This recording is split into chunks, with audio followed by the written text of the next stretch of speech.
जय Hind. Graduation pass out वैसी छात्राएं जिन्हें भी मेधासूट पोर्टल के खुलने का इंतजार है ताकि वे लोग रजिस्ट्रेशन या जिनका फॉर्म रिजेक्ट हुआ है वे लोग री रजिस्ट्रेशन कर सके। उनको अब थोड़ा और इंतजार करना पड़ सकता है क्योंकि जो बैठक होने वाली थी कुलपतियों की वो नहीं हो पाई है। और वजह क्या है आप लोग खुद ही देख लीजिए।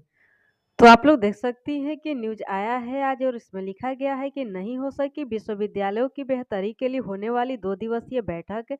विश्वविद्यालयों के साथ शिक्षा विभाग की बैठक रद्द, न अफसर पहुंचे न ही कुलपति। आगे देखिए लिखा गया है कि शिक्षा विभाग की तरफ से गुरुवार से शुरू होने वाली 2 दिवसीय उन्मुखीकरण कार्यक्रम सह बैठक नाटकीय ढंग से नहीं हो सकी। बैठक में शिक्षा विभाग का एक भी अफसर नहीं पहुंचा, सभी विश्वविद्यालयों के कुलपति भी नहीं आए। हालांकि सभी विश्वविद्यालयों के कुल सचिव, वित्त परामर्शी या वित्त पदाधिकारी और परीक्षा नियंत्रक इस कार्यक्रम में पूरी तैयारी के साथ पहुंचे। विश्वविद्यालय पदाधिकारियों ने अनौपचारिक तौर पर बताया कि प्रस्तावित बैठक रद्द होने की सूचना उन्हें आयोजन स्थल पर पहुंचते ही मिली। यह सूचना कार्यक्रम के नियुक्त किए गए एक नोडल अफसर ने दी। हालांकि बैठक क्यों नहीं होगी इसकी औपचारिक वजह क्या रही विभाग की तरफ से नहीं बताई गई है। बैठक में विश्वविद्यालय के कुलपति नहीं पहुंचे, संभवतः इसी को लेकर विभाग ने बैठक रद्द कर दी। दरअसल शिक्षा विभाग की स्पष्ट मंशा थी कि इस कार्यक्रम में कुलपति स्वयं और अधीनस्थ शीर्ष पदाधिकारियों के साथ जरूर आए। अब देख लीजिए यहाँ पर लिखा गया है कि शिक्षा मंत्री की उपस्थिति को लेकर पत्र से भ्रम। आगे देखिए लिखा गया है कि बैठक रद्द किए जाने की पृष्ठभूमि में जानकारों ने बताया कि राजभवन ने 25 मार्च को शिक्षा मंत्री की अध्यक्षता में प्रस्तावित इस बैठक में कुलपतियों और अन्य पदाधिकारियों की अनुमति दे दी थी। कुलपतियों ने इस बैठक में भाग लेने के लिए राजभवन से अनुमति शिक्षा विभाग की तरफ से 23 मार्च को भेजे गए उस पत्र के आधार पर मांगी थी, जिसमें शिक्षा मंत्री की अध्यक्षता में उपस्थित रहने की बात कही गई थी। इसी दरमियान एक नाटकीय घटनाक्रम सामने आया। शिक्षा विभाग ने 25 मार्च को ही विश्वविद्यालयों के कुलपति समेत अन्य पदाधिकारियों को बुलाने के लिए एक पत्र लिखा। उस पत्र में शिक्षा मंत्री के उपस्थित रहने का जिक्र नहीं था। खास तौर पर इस पत्र में विशेष रूप से लिखा गया कि इससे पहले भेजे गए सभी पत्र विलोपित समझे जाए। संभवतः इस बदलाव से सशंकित कुलपति इस बैठक में नहीं आए। फिलहाल शहर के एक निजी होटल में आयोजित इस बैठक में खाना खाकर विश्वविद्यालय के पदाधिकारी वापस लौट गए। देखिए यहाँ पर लिखा गया है कि ये पहुंचे बैठक में। अब देखिए बैठक में कौन कौन पहुंचे, तो यहाँ पर देख लीजिए लिखा गया है कि बैठक में विशेष रूप से बीरकुंवर सिंह विश्वविद्यालय के प्रति कुलपति CS चौधरी, कामेश्वर सिंह दरभंगा विश्वविद्यालय के प्रोफेसर सिद्धार्थ शंकर, पाटलिपुत्रा विश्वविद्यालय के गणेश महतो और नालंदा ओपन विश्वविद्यालय के प्रति कुलपति संजय कुमार पहुंचे थे। यहाँ पर लिखा गया है कि गहराया गतिरोध है। आगे देखिए लिखा गया है कि गुरुवार को इस घटनाक्रम से शिक्षा विभाग और विश्वविद्यालयों के बीच चल रहे तनावपूर्ण संबंध और खट्टे हो गए हैं। इससे पहले लगातार 4 ऐसे अवसर है जब शिक्षा विभाग की तरफ से आयोजित बैठकों में कुलपति एवं अन्य पदाधिकारी नहीं आए। नाराज शिक्षा विभाग ने विश्वविद्यालय के वित्तीय खातों और शीर्ष पदाधिकारियों के वेतन पर पाबंदी लगा दी थी। इस बार नाटकीय ढंग से कुलपति के साथ साथ मेजबान शिक्षा विभाग के अधिकारी भी नहीं आए। अब देखिए बहुत सारी छात्राएं कमेंट करेंगी कि इसमें तो जिक्र नहीं है कि पोर्टल कब खुलेगा और जिनका स्कॉलरशिप नहीं मिला उन्हें स्कॉलरशिप का लाभ कब मिलेगा। तो आप लोग को हम बताना चाहेंगे कि बैठक होता तभी तो निर्णय लिया जाता। आप लोग को हम स्पष्ट तौर पर बता देना चाहते हैं कि जो मेधासूट पोर्टल है, साथ ही आप लोग की जो यूनिवर्सिटी है शिक्षा विभाग के आदेश के अनुसार ही चलती है। शिक्षा विभाग जो भी दिशा निर्देश दे उसका पालन किया जाता है और जब तक शिक्षा विभाग की तरफ से कोई दिशा निर्देश जारी नहीं किया जाता है तब तक कुछ नहीं किया जाता है। तो बैठक होती तो दोनों पक्षों की बात होती, इसमें उसका भी जिक्र किया जाता। और आप लोग देख सकती हैं कि यहाँ पर लिखा भी गया है कि यह था एजेंडा, शैक्षिक सत्रों को समय पर पूरा कराने, परीक्षाओं का आयोजन, विश्वविद्यालयों में लेखा संधारण, विश्वविद्यालय में गुणवत्तापूर्ण शिक्षा, विभिन्न न्यायालयीय वादों का निपटारा आदि।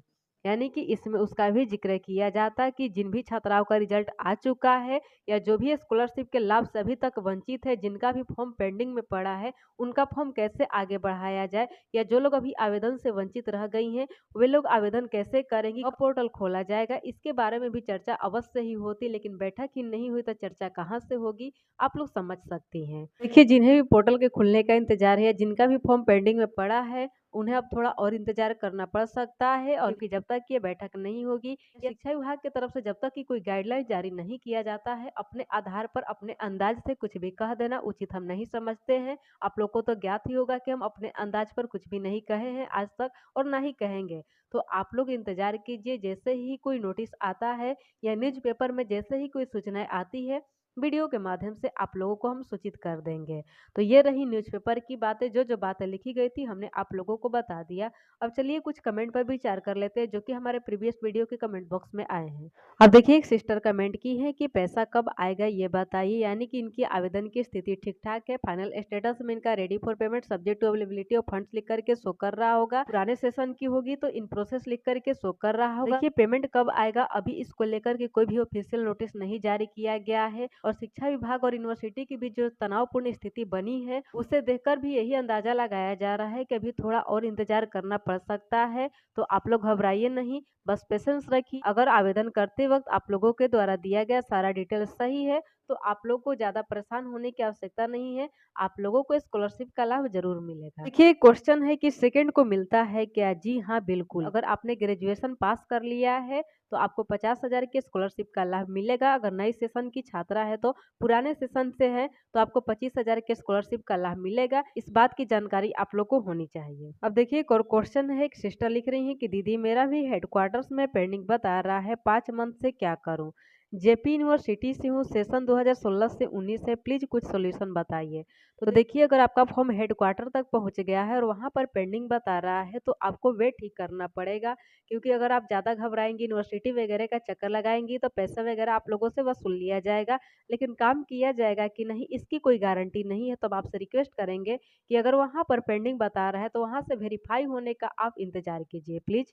अब देखिए नेक्स्ट क्वेश्चन है कि मेरा सेशन 2018 से 2021 से waiting for approval bye university दिखा रहा था, अब रेडी फॉर पेमेंट बता रहा है लेकिन रिजल्ट नॉट प्रेजेंट बता रहा है, क्या रुपया नहीं आएगा? क्या करना होगा दीदी?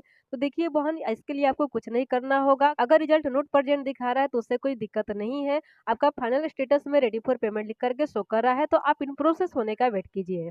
अब देखिए नेक्स्ट क्वेश्चन है कि मैम जिसके रिजल्ट दिसंबर में आया है वो क्या करे, उसका कब होगा ये फॉर्म फिलअप, और डीबीटी ना हो तो क्या करें? तो देखिए अगर आपका आधार नंबर आपके बैंक अकाउंट के साथ सीड नहीं है तो आप सीड करा लीजिए, क्योंकि सीड नहीं होगा तो पेमेंट फेल्ड या रिजेक्ट हो जाएगा। अब देखिए नेक्स्ट क्वेश्चन है कि मैम हम सितंबर में ऑनलाइन किए थे लेकिन अभी अप्रूवल बाय यूनिवर्सिटी ही शो कर रहा है, तो कोई बात नहीं, फाइनल स्टेटस में रेडी फॉर पेमेंट शो होने का इंतजार कीजिए। यूनिवर्सिटी के काम है, फास्ट नहीं हो रहा है, थोड़ा स्लो चलता है तो उसे घबराने की जरूरत नहीं है। अब देखिए नेक्स्ट क्वेश्चन है कि मैडम हम 2021 में अपना रजिस्ट्रेशन किए थे, उस टाइम वेबसाइट पर दे रहा था, अब कुछ उसका पता ही नहीं लगता है, क्या करें? लेकिन क्या दे रहा था उसका आपने जिक्र नहीं किया है, तो आपसे रिक्वेस्ट है कि आप अगेन कमेंट कीजिएगा पूरी डिटेल के साथ, ठीक है ना? अब देखिए नेक्स्ट क्वेश्चन है कि 2018 से 21 सेशन मेरा अभी तक bank note seed with Aadhaar show कर रहा है, और बैंक में पता करते हैं तो बोलता है सीडिंग है आपका, तो इसमें क्या करे प्लीज दी हेल्प में रिप्लाई कीजिए प्लीज। तो देखिए आपने फॉर्म अप्लाई कर दिया है सीडिंग वाला, तो उसको सीड होने में टाइम लगता है, तो आपसे रिक्वेस्ट है कि आप 1 मंथ वेट कर लीजिए, उसके बाद आप चेक कीजिएगा, मे बी शो करने लगे, उसके बाद भी नहीं शो करता है तो आप बैंक में विजिट कीजिएगा, पूरी समस्या का वहाँ पर जिक्र जरूर कीजिएगा। और देखिए बाकी सब जो कमेंट है वेटिंग फॉर अप्रूवल और रेडी फॉर पेमेंट से रिलेटेड है, तो देखिए जिनका भी waiting for approval bye university लिख करके शो कर रहा है उनका तो अभी आगे रेडी फॉर पेमेंट शो करेगा, और जिनका रेडी फॉर पेमेंट शो कर रहा है उनका आगे इन प्रोसेस शो करेगा, और जिनका इन प्रोसेस शो कर रहा है उनके फाइनल स्टेटस में जल्दी पेमेंट डन लिख करके शो करेगा। हालांकि डिपार्टमेंट के द्वारा भी वेबसाइट पर कुछ काम नहीं किया जा रहा है, इसलिए जिनका फॉर्म जिस हालत में है अभी वही हालात देखने को मिल रहे हैं, इसलिए आप लोग को ज्यादा घबराना नहीं है। ये मेधासोर्ट पोर्टल है, गवर्नमेंट की वेबसाइट है, यहाँ पर धैर्य रखना पड़ता है बहनों, आप लोग धैर्य रखिए फाइनल स्टेटस में जल्द ही कुछ बदलाव देखने को मिलेगा, और तुरंत आप लोग का कमेंट आएगा कि दीदी अब ये शो करने लगा, वो शो करने लगा, तो इसलिए आप लोग ज्यादा घबराइए नहीं, टाइम टू टाइम अपने पेमेंट का स्टेटस चेक करते रहिए, वेबसाइट चेक करते रहिए। अगर चैनल से नहीं जुड़ी है तो चैनल को सब्सक्राइब करके बेल आइकन को प्रेस कर करके हमसे जुड़ जाइए, ताकि जो भी न्यू अपडेट आता रहे आप लोग को मिलता रहे।